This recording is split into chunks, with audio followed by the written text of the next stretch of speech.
अस्सलाम वालेकुम दोस्तों, आज की वीडियो में मैं आपके लिए बजीज पैरट्स या किसी भी परिंदे के लिए ग्रीन फूड लेकर आया हूं। तो जो पुराने लोग हैं हो सकता है कि उनको इसके बारे में पता हो, लेकिन जो बिगनर्स हैं उनके लिए आज की वीडियो काफ़ी इंपॉर्टेंट है।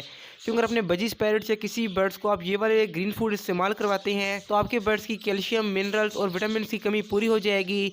और ज़ाहिर सी बात है, जब ऐसा होगा तो आपके बर्ड ज़्यादा अंडे देंगे और ज़्यादा बच्चे देंगे। तो आपके टाइम को ज़ाया नहीं करते, शुरू करते हैं आज की वीडियो को। तो जो हमारा सबसे पहला ग्रीन फूड है, आपकी स्क्रीन पर शो हो रहा होगा, आप देख सकते हैं। ये बेसिकली जो गंदम होती है, जिसको हम इंग्लिश में वीट कहते हैं, उसके प्लांट हैं। इसके लिए आपने करना क्या है कि 12 घंटे के लिए जो गंदम होती है, जिसको हम गेहूं भी कहते हैं, आपको इसको भिगो कर रख देना है। और जब 12 घंटे के लिए आप गंदम को भिगो लें, उसके बाद आपने किसी गमले के अंदर या मिट्टी के अंदर इसको डाल के रख देना है। और इसके ऊपर थोड़ी सी मिट्टी डाल के हल्का हल्का पानी डाल देना है। तो 4-5 दिन के अंदर ये इतने छोटे छोटे पौधे निकल आएंगे। तो ये जो छोटे छोटे पौधे हैं, ये आपके बर्ड्स के लिए बहुत ही फ़ायदेमंद हैं। इससे आपके बर्ड्स की मल्टीविटामिन की कमी पूरी हो जाएगी। ये एक नेचुरल चीज़ है जिसको मैं काफ़ी टाइम से यूज़ करता हुआ आ रहा हूँ। तो इस तरीके से बना के अपने बर्ड्स को आप हफ्ते में एक बार दे सकते हैं। तो इंशाल्लाह आपके बर्ड्स के अंदर मल्टीविटामिन की कमी पूरी होगी और आपके बर्ड ज़्यादा अंडे देंगे और आपको ज़्यादा बच्चे भी मिलेंगे। तो इसके बाद अगर हम दूसरी ग्रीन फूड की बात करें, जो कि मेथी है, ये सर्दियों के लिए बहुत ही अच्छी चीज़ है। इससे आपके बर्ड्स हीट पर आते हैं और ख़ास तौर पर वो बर्ड्स जो कि बिल्कुल ब्रीडिंग नहीं कर रहे होते। ऐसा भी हो सकता है कि मेथी के इस्तेमाल से उस जो बर्ड्स की फ़ीमेल है वो भी ब्रीडिंग की तरफ आ जाए, क्योंकि मेथी के अंदर ऐसी चीज़ें पाई जाती हैं जो कि आपके बर्ड्स के अंदर ब्रीडिंग वाले हार्मोन्स को डेवलप करती हैं। तो हफ्ते में एक बार अपने बर्ड्स को आपने मेथी लाजमी देनी है। अगर आपके इलाके से ताज़ा मेथी नहीं मिलती तो आप मेथी को खुश्क करके अपने पास रख सकते हैं। और जब कभी अपने बर्ड्स को आप उबले हुए चावल या उबली हुई गंदम दिया करें तो एक चुटकी उसके ऊपर डाल दिया करें। और मेथी का एक सबसे बड़ा फ़ायदा ये है कि जो बर्ड्स इनफर्टाइल अंडे देते हैं, अगर उनको आप मेथी का इस्तेमाल करवाते हैं तो इंशाल्लाह उनके हर अंडे से बच्चा भी निकलेगा। तो ये थी 2 चीज़ें। इसके बाद अगर हम तीसरी चीज़ की बात करें, जो कि है गाजर, क्योंकि गाजर के अंदर काफ़ी क्वांटिटी में विटामिन सी पाया जाता है, जो कि हमारे बर्ड्स के लिए काफ़ी अच्छा है। इसके अलावा एक गाजर में जो जो न्यूट्रिशन पाई जाती हैं आपकी स्क्रीन पर शो हो रही हैं। अगर आप पढ़ना चाहें तो आप वीडियो को पॉज करके पढ़ सकते हैं। इसके अलावा गाजर को देने का तरीका काफ़ी आसान है। आपने कद्दूकश करके अपने बर्ड्स को गाजर का इस्तेमाल करवाना है। अगर आप वैसे डाल देंगे तो आपके बर्ड्स खाएंगे कम, ज़ाया ज़्यादा करेंगे। इसीलिए हमेशा गाजर कद्दूकश करके अपने बर्ड्स को दिया करें, तो आपके बर्ड्स काफ़ी आसानी से इसको खा लेंगे। और अक्सर दोस्तों के जो परिंदे हैं वो इस तरह की चीज़ें नहीं खाते, तो देखें अगर अपने बर्ड्स को आप पहली बार इस तरह की कोई चीज़ देंगे तो आपके बर्ड्स को नहीं खाएंगे। लेकिन अगर आप 2-3 दिन तक इन सब चीज़ों को रिपीट करते रहेंगे तो आपके बर्ड्स आहिस्ता आहिस्ता इनको खाना शुरू कर देंगे। और जितनी भी आपको मैं ग्रीन फूड बता रहा हूँ, ये आपने रोज़ाना नहीं देनी, आपने हफ्ते में 1 या मैक्सिमम 2 बार इस्तेमाल करवानी है। क्योंकि अगर हम कोई भी चीज़ अपने बर्ड्स को ज़्यादा दे दें तो हमारे बर्ड्स को फ़ायदे के बजाय नुकसान भी हो सकता है। इसके बाद बात कर लेते हैं अपने चौथे ग्रीन फूड की, तो वो है चुकंदर।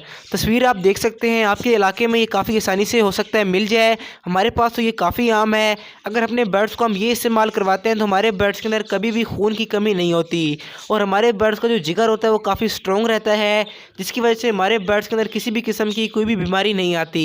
तो मैं आपको यही रेकमेंड करूँगा कि कोई भी ग्रीन फूड अपने बर्ड्स को आप दे ना दें, हफ्ते में एक बार चुकंदर को कद्दूकश करके अपने बर्ड्स को लाजमी दिया करें। अगर आप चाहें तो इसके पत्ते भी अपने बर्ड्स को इस्तेमाल करवा सकते हैं। उनके इस्तेमाल के अलहदा फ़ायदे हैं, उनकी मैं डिटेल में नहीं जाता, वरना वीडियो काफ़ी लंबी हो जाएगी और हो सकता है कि आप बोर होकर चले जाएँ। तो मैं ऐसा नहीं चाहता कि आप बोर हों, इसलिए हम बात कर लेते हैं अपने 5वें फूड की, तो वो है बंद गोभी। तस्वीर आपकी स्क्रीन पर शो हो रही है। हो सकता है कि आप अपने इलाके में इसको किसी और नाम से जानते हो, ख़ास तौर पर हमारे जो इंडिया के दोस्त हैं, इसीलिए मैं तस्वीर साथ साथ लगा रहा हूँ ताकि आपको बाय करने में आसानी हो।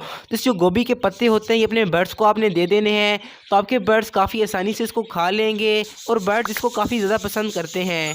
अगर आप चाहें तो बारीक बारीक काट कर भी अपने बजीज, लवबर्ड्स या कॉकटेल को दे सकते हैं।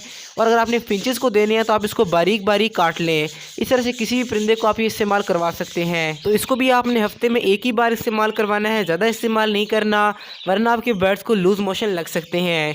इसके बाद हम बात कर लेते हैं अपनी छठी फूड की, जो कि मेरे हिसाब से इस वीडियो की सबसे इम्पोर्टेंट फूड है, और वो है पालक। क्योंकि पालक के अंदर आयरन और मैग्नीशियम होता है, जो कि हमारे बर्ड्स की खून की रवानगी को बिल्कुल दुरुस्त रखता है। हमारे बर्ड्स अच्छे से फ्लाई करते हैं, उनके परों में शाइनिंग आती है। तो हफ्ते में एक बार बार अपने बर्ड्स को आपने पालक लाजमी देनी है। खास तौर पर सर्दियों में अगर हमने बर्ड्स को पालक का इस्तेमाल करवाते हैं तो हमारे बर्ड्स बिल्कुल एक्टिव रहते हैं, कोई भी बीमारी हमारे बर्ड्स को नहीं लगती। तो जो पालक है वो किसी भी परिंदे के लिए काफ़ी अच्छी खुराक है, तो हफ्ते में एक बार पालक आपने लाजमी इस्तेमाल करवानी है। इसके अलावा जो बाकी सब्जियां होती हैं जैसा कि मटर हो गया, लौकी जिसको हम कद्दू कहते हैं, और जो टिंडे वगैरह होते हैं वो भी अपने बर्ड्स को आप दे सकते हैं। अगर आपके घर में इनमें से कोई भी सब्जी आती है तो उसके छिलकों को भी आप वॉश करके अपने बर्ड्स को दे सकते हैं, कोई मसला नहीं है, क्योंकि जितने मिनरल्स और कैल्शियम सब्जी के छिलकों में होते हैं वो सब्जी में भी नहीं होते। ये एक बहुत ही इंटरेस्टिंग सी चीज़ है जिसके बारे में काफ़ी कम लोग जानते हैं। तो यहाँ तक बात हो गई ग्रीन फूड के बारे में, लेकिन अगर अपने बर्ड्स को आप सॉफ्ट फूड नहीं देते तो आपके बर्ड्स हो सकता है ब्रीडिंग कर दें लेकिन उनके बच्चों की ग्रोथ बिल्कुल भी अच्छी नहीं होगी। अगर आपने इसके बारे में जानना है तो आप लेफ्ट वाली वीडियो क्लिक करके देख लें, और अगर आपके बजीज पैरट्स ब्रीडिंग नहीं कर रहे तो आप राइट वाली वीडियो क्लिक करके देख सकते हैं। इस वीडियो के बारे में मेरी गारंटी है कि अगर आप इन सब टिप्स को फॉलो करते हैं तो आपके बजीज 100% ब्रीडिंग करेंगे। और सबसे लास्ट पे लाइक और सब्सक्राइब लाजमी कीजिएगा। मिलते हैं अगली वीडियो में, तब तक के लिए अल्लाह हाफिज़, फीमानिल्लाह।